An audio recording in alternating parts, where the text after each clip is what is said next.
Welcome everyone to Rebel Impact for another video where we talk tactically about Star Wars Destiny. I'm your host, Rebel Gray, and today we're going to talk about the exclusive Way of the Force spoilers that I received in my email box yesterday afternoon. So right away, let me just say that I am impressed with the amount of conversation that has been going on in general the past few days. You want to talk about community that's hungry for cards? Well, you got to look no further than the Star Wars Destiny community because, man, my phone was blowing up with notifications yesterday after I posted these spoilers on Facebook and Discord. And between Facebook, Reddit, and the Discord, there's just so much conversation going on as we head into Store Championship season. And it's just really, really awesome to see fall in the conversation that everyone's been having about, oh, you know, game is dead, there's a lull, yada, yada, yada. Even my last video about sort of reviving your community stuff. So this is just super awesome. All right, so if you've already been on social media, then you've already seen these spoilers, but I'm going to give you my take on all three of them. All right, so let's start by talking about this adorable event, Luke's training.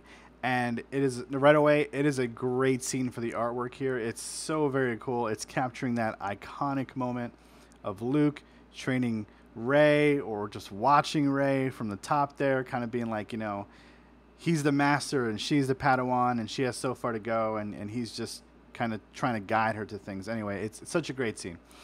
It is a zero-cost, blue, hero-only event that reads, spot 2 blue characters or Luke Skywalker to play a blue ability from your hand or discard pile, decreasing its cost by 1. So I think right away in our minds, it triggers the hunt for abilities to use, right? And I can think of a bunch. Force Meditation comes to mind for mill players, maybe making Force throws cheaper, you know, and maybe that makes a comeback. You know, we're certainly seeing larger die sides these days with indirect, and I think that warrants another look at Force throw a little bit, you know, especially with the special chaining stuff being really big. And anytime we can get those really expensive cards cheaper in Hero, we like that. You know, we like things like Destiny. We like things like Luke's training. Destiny requires dice to be on the table. Luke's training doesn't. So you're talking about just literally knocking down the cost of a blue ability from your hand. And I think that's super cool. And, you know, the thing is, I don't think that the popular opinion going around about retrieving Force Illusion, though, is necessarily a good idea. As the game ramps up and your deck thins out, I really don't think that, one, you want to Force Illusion a third or fourth time, and 2, that you're actually going to have the cards to make that worth it. You know, could it be a clutch play to grab a third Force Illusion? Yeah, sure. You know, maybe, but I think something like a Mind Trick or some other card in your deck may actually just be a better choice in the same slot than this card.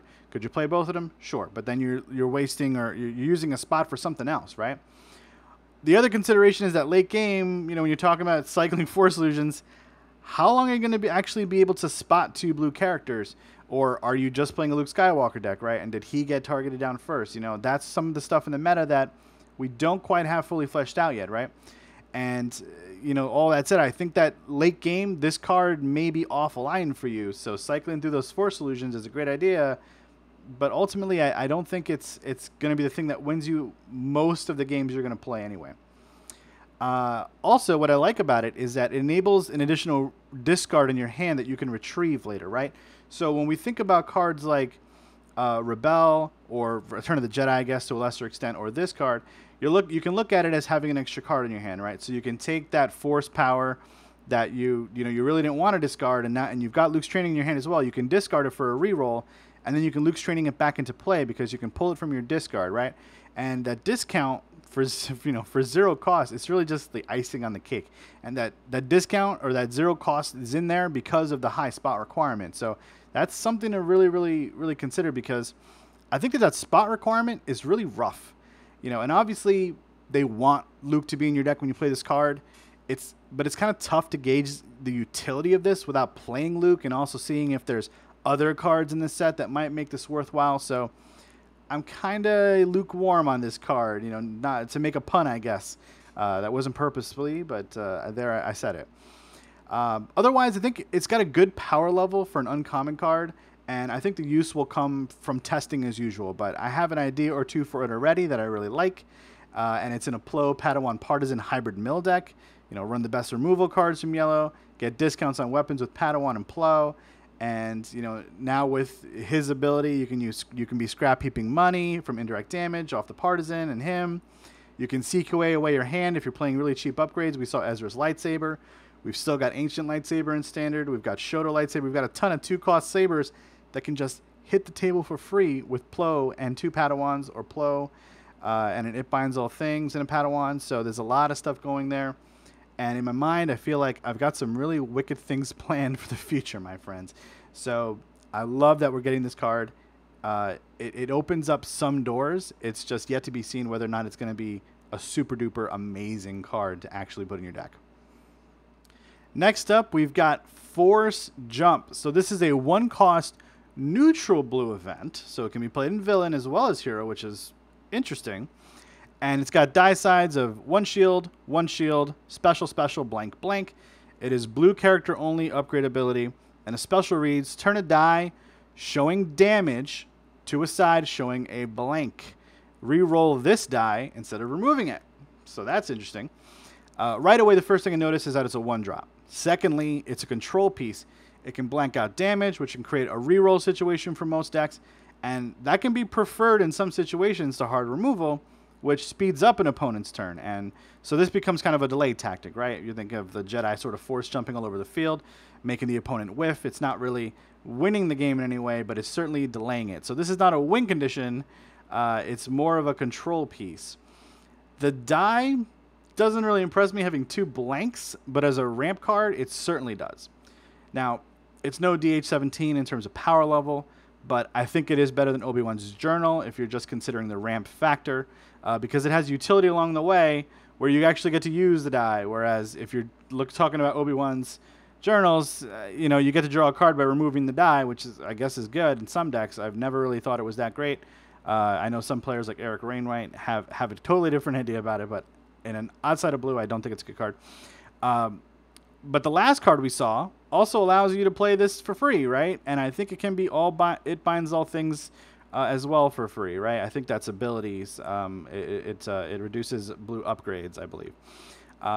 And I enjoy being able to force jump multiple times in a given round, potentially as well.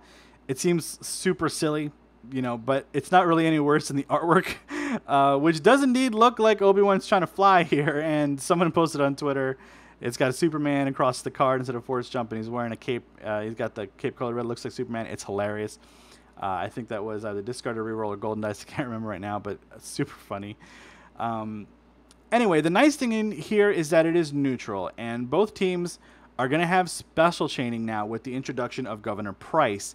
And I think maybe a Towson deck finds some use for this as well, with being able to just put an upgrade on the table and keep it locked on special for a while, threaten that soft removal.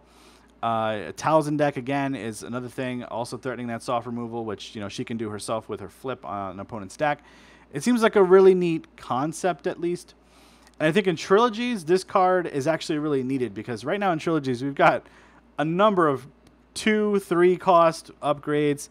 They're good, but finding money in Trilogies is kind of rough. You've got a couple of cards that work pretty well, but this card's super cheap, so you can actually get it out and still have a resource ready for removal and stuff like that, which I think has been sort of the problem with playing Trilogies up to this point, outside of red decks that don't produce a lot of resources, where it's like, well, I kind of don't have an upgrade to play on round 1, or if I do, that's it. I'm kind of locking myself out of anything other than a couple of good 0-cost removal, which is like Doubt, Hidden Motive. You're not the really good removal like Easy Pickings or Garbage Chute or anything else like that. So, again, in Trilogies, I think it brings a lot. Standard, it's possible. I could see it being something impossible, something possible in Standard. And again, it's opening up that control idea here. This is a very, very interesting control card, especially with the special chaining stuff going on. But again, it's got 33% chance to roll a special, so you can get it on special a bunch of times in a round if you really feel like, and you can certain sequence it out so that you can use it 2-3 times and just force a lot of discards. Maybe even in a mill deck, just something there for it, right? So again, great card, 1-drop, super awesome, and everyone can play it. Last but not least, we've got There Is No Try. Okay. Again, more sweet artwork from FFG's creative team or whoever draws these up. You've got another iconic moment captured here, But this one's from the original trilogy, and everyone knows this scene. Everyone, you know, in their mind, they're thinking this is when Luke Skywalker started to explore his ability, what he was. So again, bringing this into the game, super awesome. In the same set that Luke Skywalker's coming, right? The old man Luke Skywalker.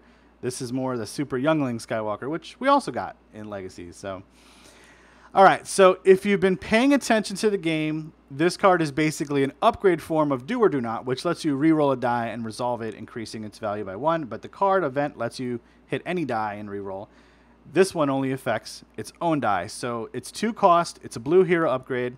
It's got sides of 1 melee, 2 melee for 1 resource, 1 focus, 2 shields for 1 resource, 1 resource, and a blank. And it has an action. It's an upgraded ability with an action. Reroll this die, then you may resolve it, increasing its value by 1. Otherwise, remove it. So, you know, this one is similarly a gamble to the card, but it's only this die, like I said before, which is kind of an odd die to say the least. But I think for the most part, no matter what you end up rolling, you'll probably be happy with it. The melee sides are fairly straightforward, right? You'll get a 2 melee out of the first side. You'll get a 3 melee for 1 resource, which is pretty strong, especially if you get this puppy out in a discount from something like Binds or Luke's Training. The focus side is only great if you obviously have other die in the pool, because you're going to get 2 focus, which is amazing, right? So there's some timing to that particular piece of the card. I also really like the 3 shields for 1 resource in here. I think that's a very fair price. You're talking about giving a full suite of shields to a single character. That's for $1. That's pretty awesome, right? The comparative card to that, of course, is Defensive Stance, which is 1 resource for 2 shields. So you got a 1 in 6 chance of maxing out your shields on a character if you're willing to pay the $1. And of course, getting the 2 resources isn't bad either, right? There's not a lot of die in the game that have 2 resources on them, especially for heroes. So getting that 2 resources could be a good ramp. I mean, you're talking about a card that's going to essentially, you look at it pay for itself, right, on the first if you roll a resource with it, but it's not really how you need to think about it. It costs you 2 to get it out there, and what you get out of it has a value that is going to hopefully surpass the amount of resources you paid for it, regardless of whether or not it replaces hard resources, right? So yeah, I think we take all these sides. The problem comes into play when you ask the age-old question, well, what deck do I play this in, right? In Standard, right? And I'm not really sure. You know, right now I don't know that it would see play in any deck that I can think of. You know, my first gut is like, hey, Qui-Gon likes this die, right? But that deck has 0 room in it already, so then we have to look at other blue hero decks. You're like, well, Rayla, maybe that works. I don't really think so, but the extra sides of this dice would be nice to bring more damage to that deck.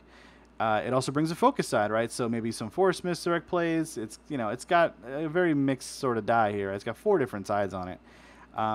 It certainly doesn't work in a mill deck, and it's not really a control piece of any sort, right? It doesn't really further your win condition there. So specifically for trilogies, for 2 costs, I think this die is pretty strong, though. And, I'll give it kudos for that and say maybe the R2-P2 trilogies likes it. Maybe Rayla in that format likes it.